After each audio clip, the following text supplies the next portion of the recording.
Hello BookTube, this is Weekly Reads. This week I had planned on doing some Bill redemptions. Bill redemptions are my second or third or fourth reading attempts of a book that I've previously billed on. And so this reading week I was planning on Bill redeeming Burnt Sugar by Avni Doshi and The Namesake by Jhumpa Lahiri, with The Master of Go by Yasunari Kawabata and translated by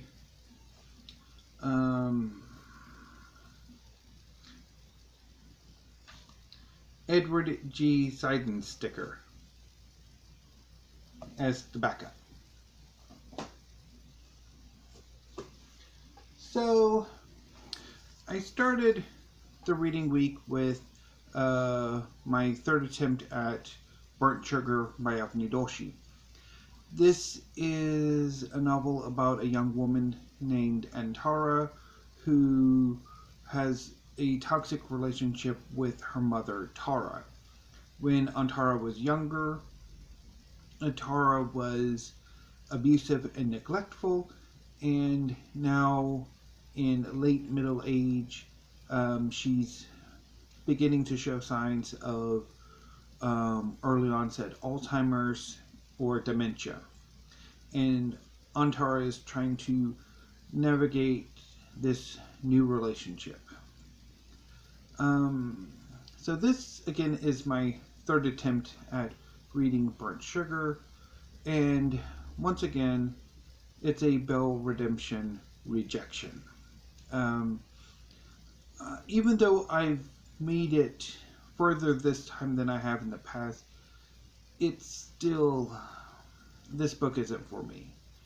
And why this book isn't for me, I think, isn't quite as interesting this time around as why I keep coming back to Burnt Sugar. That, I think, is a bit more interesting, although after this bail, I think I'm pretty much done with Burnt Sugar.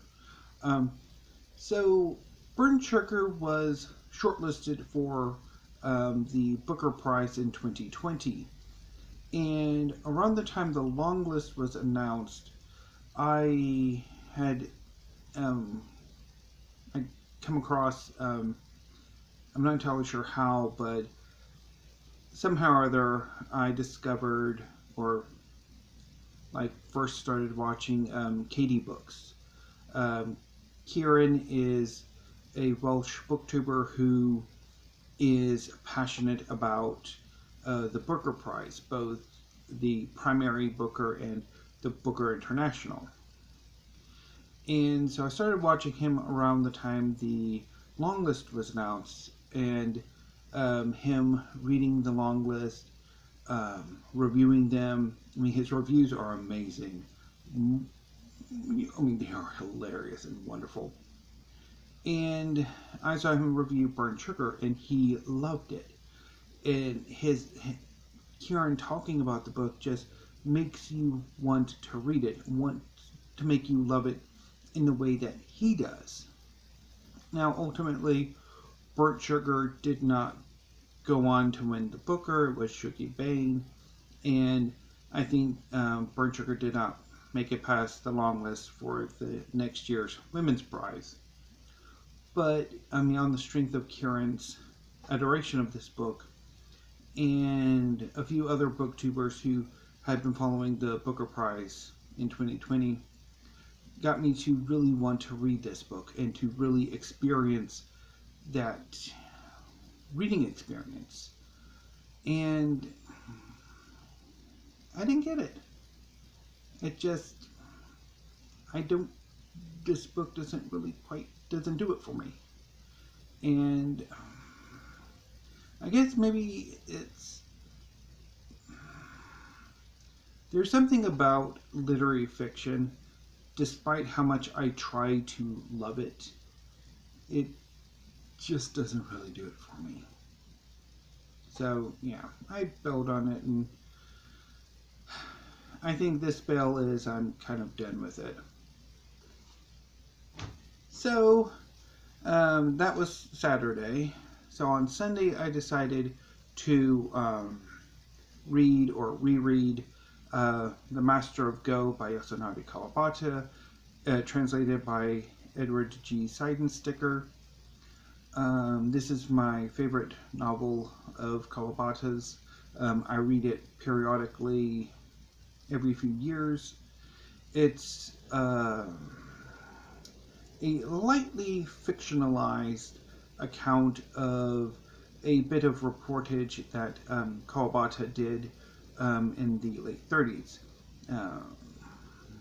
Kawabata covered the retirement match of Honenbo Shusai, the Master of Go, who basically sold his retirement match to a newspaper, and so they sponsored it, paid him and his challenger Katani Minoru a lot of money, probably, and covered it and throughout the whole of the 6 months it took to actually have this match. Katani is fictionalized as Mr. Otake, and Kawabata himself is fictionalized as Mr. Uragami. So the thing about the Master of Go is that while the match itself is interesting and fascinating, Kawabata isn't exactly interested in that. He's more interested in sort of taking Shusai and Mr. Otake and making them representative of sort of the titanic changes that Japan was undergoing during these years and subsequently. Of tradition versus modernity, of art versus mechanization, of arbitrariness versus adhering to the rules, that sort of thing. And it's a wonderful reading experience, which always surprises me because the translation is rather pedestrian, and I don't know if Kawabata's style is kind of that way, or if it's just Seidensticker's translation is a bit workmanlike. But anyway, I love reading this novel every time I read it, despite the poor translation, I would think. And it gets me wanting to read histories of Go and of this particular match. But anyway, so yeah, I read it on Sunday from the beginning of my reading period through to shortly before me and my mom went over to my brother's to celebrate Mother's Day and my sister-in-law's birthday, which happened this year to be on the same day. So on Monday, I had a bail redemption of The Namesake by Jhumpa Lahiri. The Namesake is about a young Indian American named Gogol who must navigate wanting to be an American, yet also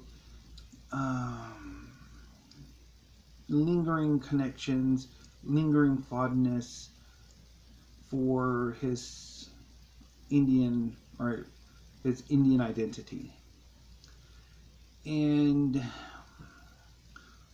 I originally picked The Namesake as one of the 20 novels for my America 20 project, a project I came up with in 2020, ultimately ill-fated, to try to love literary fiction. So I picked 20 American novels written between 1980 and 2020, and The Namesake was one of them, and I bailed on it, and I bailed on it again. Basically, here I don't like the opening.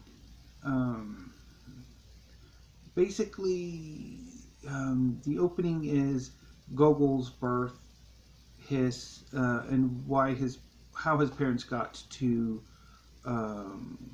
America, like the circumstances that brought them together, the circumstances that brought them to Boston. And I don't think this opening section is that well written, that well organized, that well structured. It just doesn't do it for me. Even though, again, I did get a little further in this time than I did my first reading. It still just, it doesn't work for me. So that left me with 4 days to try to figure out what to read. So on Tuesday, I decided to have a go at Love in the Big City by Sang-Young Park, translated by Anton Her. I picked this up. I think I saw some early reviews that were quite positive of this novel. And of course, it was also longlisted for the Booker Prize. The international version. And so I picked it up and got around to reading it.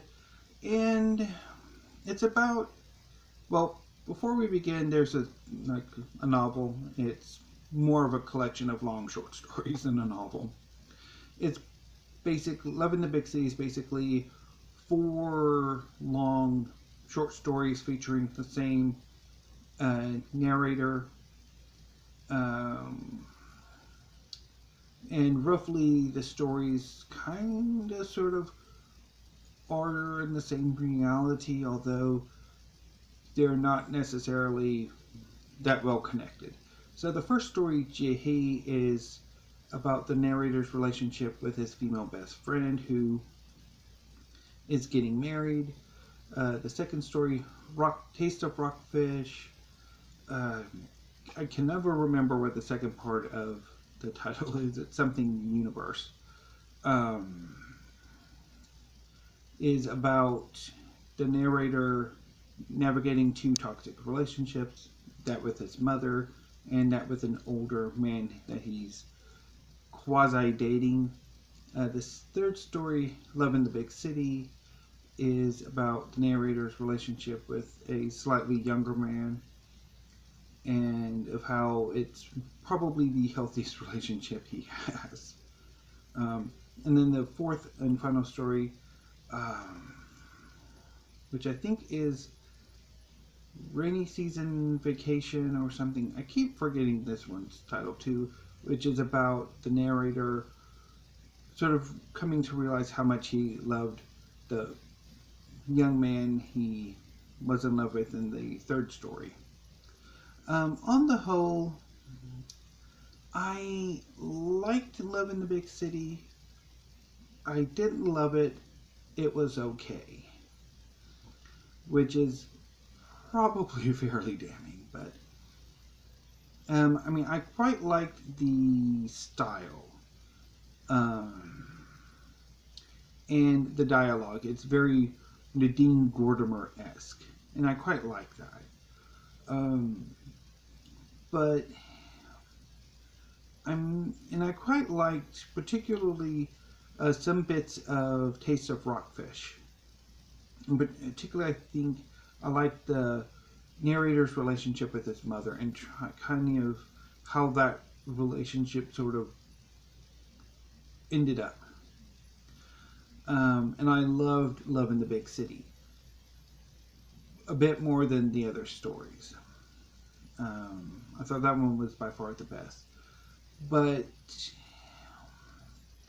I really didn't particularly care for the relationship with the older man in Taste of Rockfish, and I really did not like the last story. So, and some other relationships, I think the relationship between the mother in Taste of Rockfish and with the slightly younger man in Love in the Big City, I thought those were well done.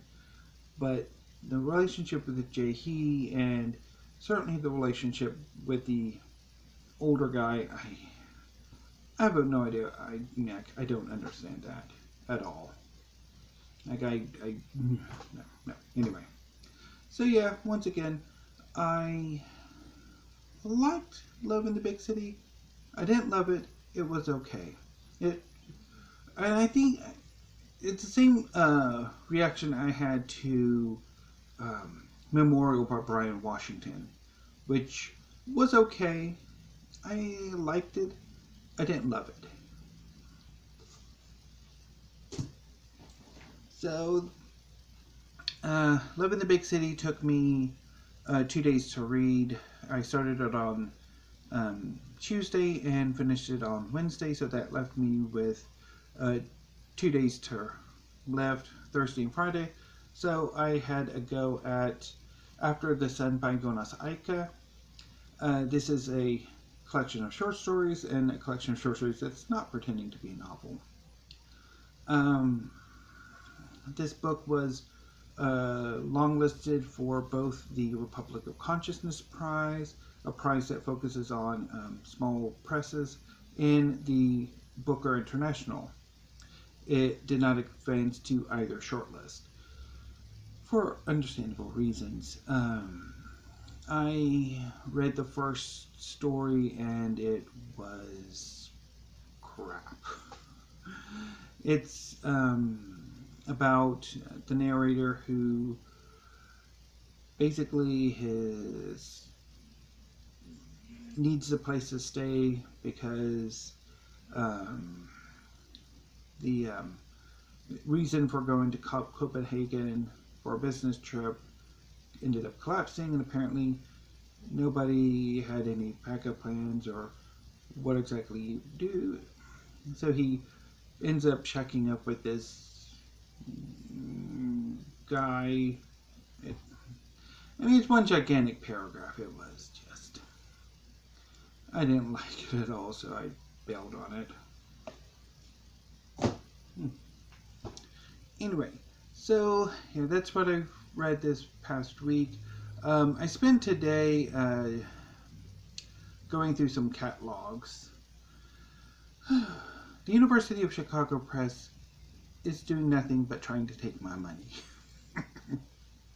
And I'm kind of wanting to give it to them.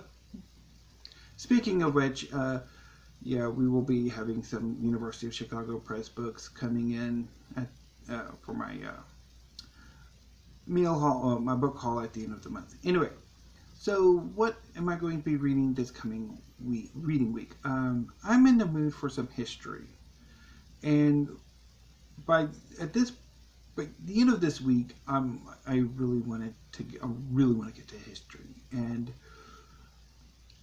I probably could have filmed this video earlier in the day instead of my usual early evening filming for weekly reads, but I didn't. So tomorrow I'm going to get to some history, and I can't wait for it. So over the weekend, I will be reading Making the Arab World by Fawaz a Gerges. This is a history that looks at the 20th century Middle East, and I cannot wait to read it. And I will also be reading The Road to Dien Bien Phu by Christopher Goscha, which again I cannot wait for this one. It's a history of the first Vietnamese War and how that led to the second. And I'm looking forward to this one. And I'm planning on reading more history the following week. And I'll hold off on that until next weekly reads. So yeah, that's my plan for this coming week. Is there anything else? So yeah, backtracking to Mother's Day. It was quite good. It was, for the most part, a rather nice visit with my brother. Had a nice meal. Gave my sister-in-law her birthday presents. Gave my niece Famine of the Four Children of the Apocalypse her birthday presents because her birthday was this past Wednesday. Yeah, was this past Wednesday. I keep forgetting. Anyway, it was nice and everything. Not much has been going on except it's been rather hot, and it's going to remain rather hot for the foreseeable future. Summer has certainly come quite early to Central Texas. So yeah, anyway, BookTube, I will go ahead and sign off for now, and I will see you next week. I'm going to try to do at least 1 or 2 tags. Unfortunately, it seems tags aren't as prominent in this corner of BookTube as they once were. I didn't see any new tags this past week, so I don't know if just nobody's making them or it's just a collective let's lay off on the tags for a while. I don't know. So I'm probably trying to do at least 1 or 2 tags that I still haven't gotten to yet. And I don't know about making any sort of discussion or reaction videos. I've tried to make 2 this past week and they just don't work for me. I don't know if it's not having the confidence to just go with it, even if I flub my what I'm going to talk about, or if maybe it's not, the discussion isn't as long or as detailed as I would like it to be. I don't know. I might have a few more goes at it. I do know I want to have do a video on cookbooks, and I also want to make another video of me clearing my various wish lists out. They are quite getting cluttered, and I really need to do some spring cleaning of them all. So anyway, BookTube, those may be my plans for next week. Who knows? Anyway, BookTube, I will see you next week, at least a few times. So until then, thank you, have a great evening and weekend, and stay safe.